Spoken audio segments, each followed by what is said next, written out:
लेकिन माता सीता को किसी कारागृह में नहीं, सबसे उत्तम वाटिका थी उसमें रखा था मैंने। और हाथ लगाना तो दूर, गलत नजर से देखा तक नहीं था मैंने माता सीता को।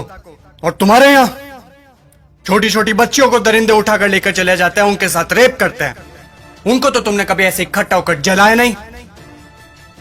वो दरिंदे क्यों खुलेआम घूम रहे हैं आज भी, मुझे ये बताओ। आए हैं मुझे जलाने। अब चोटे तू बता। मैं तो सभी वेद और ग्रंथों का ज्ञाता हूं। तूने कौन सी वेद ग्रंथ या पुस्तक पढ़ी है, मुझे ये बता।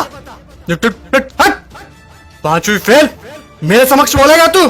चुपचाप खड़ा रह तू। देख, मुझे ना केवल संगीत का शौक है, बल्कि सभी रागों का, सुरों का और वाद्य यंत्रों का ज्ञान भी है। तुझे क्या ज्ञान है वाद्य यंत्रों के बारे में? ये मारने आया है मुझे। अब तुम लोग सुनो, मेरे जैसा महादेव का भक्त ना तो कोई हुआ है, ना मेरे जैसा महादेव की भक्ति किसी ने की है। और तुम लोग, तुम्हारा भी कोई जमीर नहीं है। भगवान पलटते समय नहीं लेते तुम। काम हुआ तो ठीक, तो चलो महादेव के पास, हुए तो चलो महादेव के, नहीं हुए तो चलो इस बार बालाजी के चलते हैं। क्या हुआ? गुस्सा आ रहा है मेरे ऊपर? तुम लोग मेरे बारे में क्या सोचते हो मुझे कुछ फर्क नहीं पड़ता, लेकिन एक बात कान खोल के सुन लो, मैं चाहे कैसा भी हूं, लेकिन तुम्हारी इस मंत्री जैसा कदापि नहीं हूं मैं। मेरे राजपाट में जनता प्रसन्न रहती थी, खुश रखता था मैं उन्हें। इसकी तरह पटाखों की चोरी कभी नहीं की मैंने।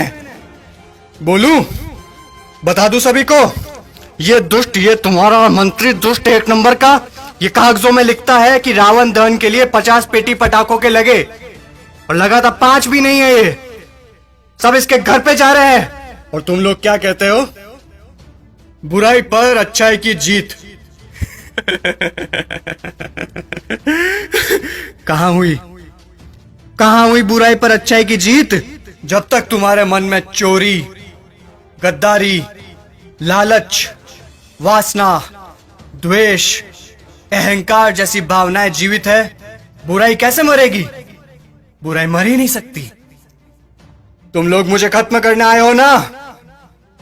अरे मेरा खात्मा तो मेरा अहंकार कभी कर चुका।